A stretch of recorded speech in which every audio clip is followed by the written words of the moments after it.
बोलती पुस्तके. ज्यांना वाचनाचा नाद त्यांना बोलती पुस्तके घाली साद. आमचं चॅनल सबस्क्राईब करा आणि सबस्क्राईब करायला इतरांनाही सांगा. अस्वीकरण हे चॅनल अशा व्यक्तींसाठी तयार केले आहे ज्यांना पारंपरिक स्वरूपात वाचन शक्य नाही, विशेषतः दृष्टीहीन आणि ज्येष्ठ नागरिक. साहित्याचा प्रसार आणि त्याच्या समृद्ध वारशाचे संवर्धन करण्याचा आमचा उद्देश आहे. ही सामग्री पूर्णपणे समाजाच्या भल्यासाठी सादर केली आहे. मूळ लेखकांना योग्य श्रेय देण्यात आले आहे. बोलती पुस्तके या उपक्रमाद्वारे आम्ही प्रादेशिक साहित्याचा अधिकाधिक प्रसार करण्याचा आणि त्याच्या महत्त्वाचा जागर करण्याचा प्रयत्न करीत आहोत. धन्यवाद. नमस्कार श्रोते मित्र हो. बोलती पुस्तके सादर करीत आहे लेखक रवींद्र ठाकूर लिखित कादंबरी कर्ण पर्व, प्रकरण 43. रथचक्रांचे खडखडाट आणि अश्वांच्या टापांचे आवाज रणवाद्यांच्या कल्लोळात मिसळून गेले. पाहता पाहता सगळं सैन्य पुढं निघून गेलं. सारं शिबिर ओस पडलं. रणवाद्यांचा जल्लोष सेनेसोबत निघून गेल्याने शिबिरात सर्वत्र निरव शांतता पसरल्यासारखं वाटू लागलं. स्वयंपाक करणारे बल्लव, मद्य तयार करणारे रसकर्मी, तुलाधर, सैनिकांच्या रंजनासाठी दिलेल्या स्त्रिया आणि एकटा कर्ण, एवढेच काय ते मागे राहिले. काहीजण उंच झाडावर चढून काय घडत आहे हे पाहण्याचा प्रयत्न करीत होते. प्रत्यक्ष रणभूमीवर काय घडणार आहे हे जाणून घ्यायची उत्सुकता कर्णालाही गप्प बसू देत नव्हतीच. तोही एका उंच शाल वृक्षावर चढून काय घडत आहे याचा अदमास घेऊ लागला. 11 औक्षहिणी कौरव सेना 7 औक्षहिणींच्या पांडव सेनेला गिळंकृत करण्यासाठी महासागरासारखी पुढे पुढे सरकत होती. वृषसेनाच्या रथावर वाऱ्यावर फडफडणारा मयूरध्वज इथूनही स्पष्ट दिसतोय. त्याच्या पुढे दुर्योधनाचा नागफडांकित ध्वज दिसतो आहे. त्याच्याही पुढे आचार्य द्रोणांच्या रथावरील कमंडलयुक्त ध्वजचिन्ह दिसत आहे. सर्वात पुढे दिसतो आहे तो सेनापती भीष्मांचा तालध्वज. त्यांच्या डाव्या उजव्या बाजूला इतर सेनाप्रमुख आहेत.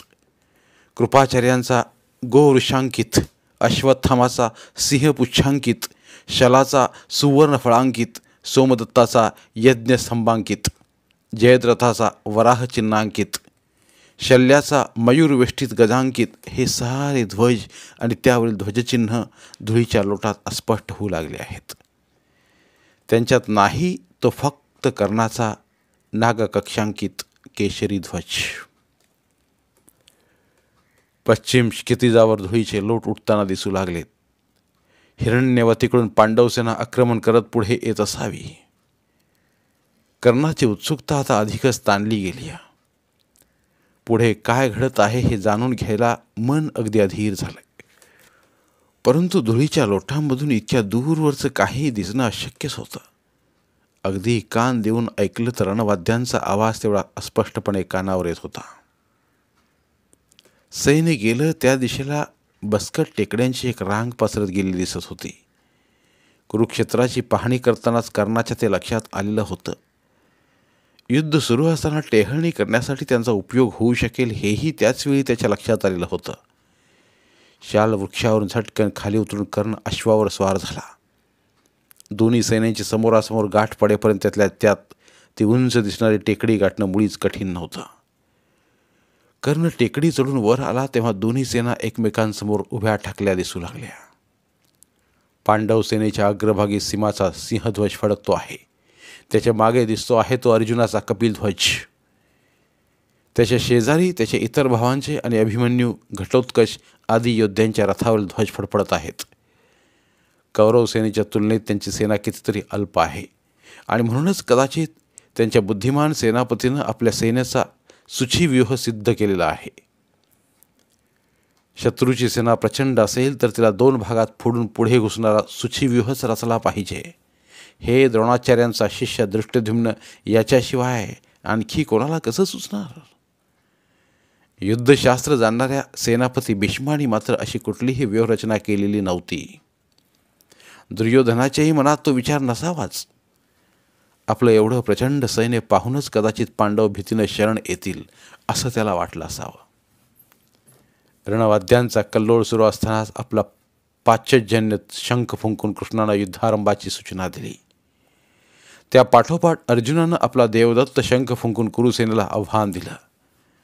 भीमाच्या प्रौंड नामक महाशंखाचा महाध्वनी आसमंतात घुमू लागला. बराच वेळ युद्धारंभसूचक शंखध्वनी कानावर येत राहिले. योद्धे आपापले शंख फुंकून प्रतिस्पर्ध्याला आव्हान देत होते. त्या ध्वनींनी भेदरलेली रणगिधाडं इकडून तिकडे घिरट्या घालू लागली. ताजं उष्ण रक्त नरमांसाला चटावलेली रानकुत्री आणि लांडग्यांचे कळप जागीच दबा धरून बसले आणि अचानक सर्वत्र निरहुष स्तब्धता पसरली. कितीतरी वेळ तसाच गेला. कर्णाची उत्सुकता आणखीच ताणली गेली. हे काय चाललं आहे? काहीच कळेनासं झालं. दोन्ही सेना एकमेकांसमोर उभ्या राहून कशाची बोलणी करत आहेत. दुर्योधनाला वाटत होतं त्याप्रमाणे युधिष्ठिर शरण आला की पितामह आणि गुरुवर्यांना पाहून अर्जुनाला काही उपरती झाली. इतका वेळ सुरू असला रणवाद्यांचा कल्लोळही आता पूर्णपणे थांबला आहे. काहीच कळेनासं झालं आहे. परंतु जवळ जाऊन पाहणंही शक्य नाही. मध्येच कौरवांच्या सैन्याची थोडी हालचाल झालेली जाणवली. इकडचा एक रथ आणि काही सैनिक तिकडे गेल्यासारखे दिसले आणि पुन्हा सारं होतं तसं शांत झालं. कर्णाची अस्वस्थता वाढत चालली. माथ्यावर चढला सूर्य कल्ला तरी युद्ध सुरू होण्याचं चिन्ह दिसेना. असाच आणखी कितीतरी वेळ गेला आणि पुन्हा एकदा रणदुंदुभी निनादू लागल्या. रणशिंगांचा आणि रणवाद्यांचा दणदणाट सुरू झाला.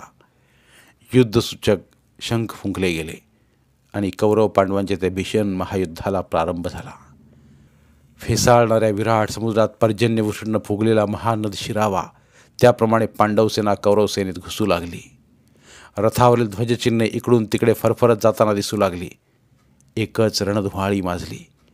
विशालकाय हत्तींच्या प्राणांतिक चित्कारांनी आणि घोड्यांच्या खिंकाळ्यांनी कुरुक्षेत्राचा आसमंत कोंदाटून गेला. कोण कुठं लढतो आहे हेही कळेनासं झालं. विषारी बाणाने जर्जर झालेले हत्ती माघारी वळून आपली सेना तुडवत इतस्ततः धावू लागले. त्यांच्या अजस्त्र पायांखाली कित्येक सैनिक आणि रथ देखील चिरडले जात होते. कर्णिकार वृक्षाचं चिन्ह असलेला अभिमन्यूचा सोनेरी ध्वज उतरत्या उन्हात विजेसारखा लखलखत होता. सर्पजिवेप्रमाणे तो 2-3 वेळा इकडून तिकडे लवलवताना दिसला. पितामहांच्या रथावरील तालध्वज आता कुठे दिसतच नव्हता. परंतु थोड्याच वेळात तो पुन्हा दिसू लागला. कुरुसेनेचे आता पूर्णपणे 2 भाग होते. तरीही महासागरासारखी ती प्रचंड सेना पांडव सेनेच्या आटोक्यात येत नव्हती आणि येणारही नव्हती. डोक्यावर प्रखर ऊन तापत असताना सुरू झाले ते युद्ध सूर्य अस्ताचलाकडे वळला तरी अजूनही सुरूच होतं. आपण किती वेळापासून युद्ध पाहत आहोत याचं भान कर्णालाही राहिलं नव्हतं. एवढा वेळ त्याला अन्नाची काय पण पाण्याचीही आठवण झाली नव्हती. सूर्यास्त होताच रणवाद्ये थांबली. ठरल्याप्रमाणे दोन्ही बाजूने युद्ध थांबवण्यात आलं. कौरव सेनेतून जयघोषाचे ध्वनी कानावर येऊ लागले. ते ऐकून कर्णाचे कान धन्य झाले. आजच्या युद्धात कौरवांचा विजय झालेला आहे हे निश्चित. कर्ण घाईघाईने टेकडे उतरून शिबिराकडे निघाला. निंबाच्या जुनाट वृक्षावर काही रणगिधाडं बसली होती. कर्णाला पाहताच त्यांच्यात हालचाल झाली. इथं ताजं मांस मिळणार आहे हे या गिधाडांना कुठून कळतं कोणास ठाऊक. आमंत्रण पाठवून बोलावल्यासारखी आधीच येऊन बसली आहेत. कोणीतरी एक अश्वसात कर्णाला ओलांडून वेगानं पुढे निघाला होता. बहुधा तो संजयच असावा. आजच्या पहिल्या दिवसाच्या युद्धात कौरवांना मिळालेल्या विजयाचं वृत्त महाराजाला धृतराष्ट्राला सांगण्यासाठी तो इतक्या वेगाने निघाला असावा. परंतु कर्णाला पाहता तो थबकला आणि अश्वावरून खाली उतरत म्हणाला, अंगराजाचा विजय असो. संजय, आपला विजय झाला हे खरं ना? होय अंगराज, तुझा ज्येष्ठ पुत्र वृषसेन विजय वार्ता घेऊन कुरु शिबिराकडे निघाला आहे. पण तू इथं कसा? मी युद्ध पाहायला आलो होतो, परंतु नेमकं काय काय घडलं तेच मला समजलं नाही. आजच्या युद्धात आपला विजय झाला.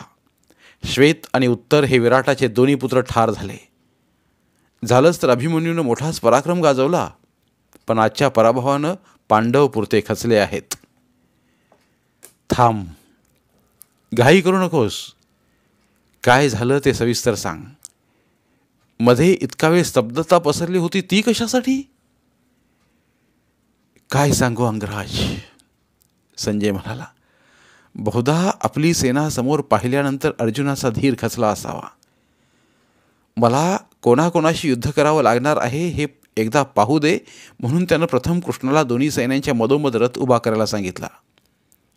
समोर प्रत्यक्ष पितामह, गुरु द्रोणाचार्य, कृपाचार्य, गुरुपुत्र अश्वत्थामा, दुर्योधन, दुःशासन, विकर्णादी सर्व कौरव बंधू, दुःशलेचा पती जयद्रथ आणि इतर सर्व नातलगांना पाहून अर्जुनाचे हातपायच गळाले. तोंड कोरडं पडलं. हात जोडून तो कृष्णाला म्हणाला, मला हे युद्ध नको. अरे, ज्यांच्या अंगाखांद्यावर खेळलो त्या पितामहांना, पितृतुल्य आचार्यांना आणि माझ्या या सर्व नातलागांना ठार करून माझं कोणतं कल्याण होणार आहे? नको. त्यांच्या रक्ताने भिजलेलं राज्यभोग मला नकोत. अरे, ज्यांच्यासाठी राज्यसुखाची आणि जीविताची आशा धरावी त्यांनाच मारून मला कोणता आनंद होणार आहे? ते आमचे भाऊच नाहीत का? दुष्यला आमची एकुलती एक बहीण आहे. तिचा पती जयद्रथ पाहिलास. आणि विकर्ण, तो तर आमचा हितचिंतकच आहे. नको नको, मला युद्धाचं हे पाप कृत्य करायला सांगू नकोस. हे युद्ध कुलनाशाला कारण ठरेल. कुलनाशामुळे शाश्वत परंपरा लोप पावतील. कुलस्त्रिया कलंकित होतील. वर्णसंकर होईल. अरे रे कृष्णा, किती भयंकर कृत्य करायला मी निघालो होतो. माझ्या हातून त्यांची हत्या होण्याऐवजी त्यांनीच माझी हत्या केली तर तेच कदाचित अधिक चांगलं होईल. एवढं सांगून आणि हातातलं धनुष्य बाजूला टाकून देऊन तो रथातच बसून राहिला. मग पुढे काय झालं? कर्णाची उत्कंठा सिगेला पोचली होती. अर्जुनाला झालेली ती उपरती पाहून कृष्ण त्याच्यावर एकदमच खेकसलाच. म्हणाला, हे षंड तत्वज्ञान आजच कुठून आठवलं? द्रौपदीचा अपमान इतक्यातच विसरलास? कपटद्यूत 12 वर्षांच्या वनवासाच्या यातना हे सारं तू इतक्या लवकर विसरला असशील असं वाटलं नव्हतं. शिवाय तू आणि भीमानं त्यांना ठार करायच्या प्रतिज्ञा केल्या आहेत त्यांचं काय? गोंधळलेला अर्जुन पुढे म्हणाला, काय करू मला काहीच कळेनासं झालं आहे. पूजनीय पितामहावर प्रतिहल्ला कसा करू मी? गुरुवर्यांना मारून जगण्यापेक्षा भिक्षा मागून जगलेलं काय वाईट? कृष्णा, मी तुला शरण आलो आहे. काय करणं श्रेयस्कर ठरेल ते तूच मला सांग. पण नको, मला हे युद्ध नको. अर्जुनाची ती स्थिती पाहून कृष्णाला हसू आवरलं नाही. हास्याचा गडगडाट करत तो म्हणाला, मला कुलनाशाचे परिणाम सांगतोस, परंतु युद्ध हाही क्षत्रियांचा कुलधर्मच आहे हे तुला माहीत नाही का? ज्यांना विनासायास अशी युद्धाची संधी प्राप्त होते ते खरोखर धन्य होत. आणि हे तर निकराचं धर्मयुद्ध आहे. ते करणं हे तुझं कर्तव्यकर्म आहे. ते चुकू नकोस. त्यात चुकलास तर तुझीच दुष्कीर्ती होईल. तुझा नाव लौकिक ज्यांना माहीत आहे ते निश्चित हेच म्हणतील की अर्जुन रणभिरू ठरला. युद्धाला भिवून त्यानं रणांगण सोडलं. ही दुष्कीर्ती तुला साहवेल का? तुझे शत्रू तुझ्या योग्यतेचा उपहास करतील. अपमानास्पद शब्दात तुझं वर्णन करतील. कर्तव्य पालनाबाबत दक्ष असलेल्या तुझ्यासारख्या वीराला मृत्यूपेक्षाही भयंकर अशा दुष्कीर्तीखेरीज अधिक दुःखकारक दुसरं काय असणार? म्हणून म्हणतो, उठ. युद्धात ठार झालास तर वीरगती प्राप्त होऊन कीर्तिवंत होशील आणि जिंकलास तर पृथ्वीचं साम्राज्य उपभोगशील. आता आणखी शंका काढत बसू नकोस. सुख अथवा दुःख, लाभ अथवा हानी, जय अथवा पराजय यांची क्षिती न बाळगता युद्ध कर. मग काय झालं? अर्जुन लगेच उठला का? नाही. कृष्णाच्या बोलण्याने इतर सैनिकांना चेव आला, परंतु अर्जुन जागचा हलला नाही. त्याच्या मनात अजूनही काही शंका होत्याच, परंतु त्याही कृष्णानं दूर केल्या. अर्जुनाला त्यानं बरंच आत्मज्ञान सांगितलं. म्हणाला, वृथा शोक करू नकोस. त्यांना मारल्यानं तुला काही पाप लागणार आहे हा विचारच मनातून काढून टाक. आणि तुझ्या हातून ते मरणार आहेत असं का समजतोस? तू मारणारा कोण आणि ते मरणारे तरी कोण? अरे, ते जन्मले तेव्हाच त्यांचा मृत्यू निश्चित झाला आहे, आणि जो मृत्यू झाला आहे त्याचा जन्मही निश्चित आहे. कारण शरीर मेलं म्हणून आत्मा मरत नाही. तो अविनाशी, अजन्मा आणि सनातन आहे. तो त्यांच्या जन्मापूर्वी अस्तित्वात होता आणि नंतरही अस्तित्वात असणार आहे. त्याला जन्म नाही तसा मृत्यूही नाही. त्याचं स्वरूप जाणून घे. ज्याप्रमाणे माणूस जीर्ण वस्त्राचा त्याग करून नवी वस्त्र धारण करतो, त्याप्रमाणे आत्माही जीर्ण झालेल्या देहाचा त्याग करून नवा भौतिक देह धारण करतो. कुठल्याही शस्त्रानं त्याचे तुकडे करता येत नाहीत. अग्नी त्याला जाळू शकत नाही. तो पाण्याने भिजत नाही की वाऱ्यानं वाळत नाही. अशा त्या शाश्वत, सर्वव्यापी आणि अविनाशी आत्मतत्वाचा कधीही वध होत नाही. म्हणून तू वृथा शोक करू नकोस. एवढं करून तू मारल्यानं ते मरणार आहेत असं तुला वाटत असेल तरीही तू त्यांना मार. कारण त्यांना मारणं हे तुझं कर्तव्य आहे. तुम्हा भावंडांना ठार करण्यासाठी त्यांनी केलेली कारस्थानं आठव. तुझ्या प्रिय पत्नीचा अपमान आठव आणि युद्धाला सिद्ध हो. या सर्वांना मी कधीच ठार केलं आहे. तू फक्त त्यांच्या मृत्यूचं निमित्त हो. उठ, उठ. तुझा शास्त्रधर्मसुद्धा तुला हेच सांगेल की उठ अर्जुना, उठ. उचल धनुष्य. आता अधिक विलंब करू नकोस. आणि मग शंखभेरी आणि रणवाद्यांच्या कल्लोळात जो नरसंहार सुरू झाला तो विचारू नकोस.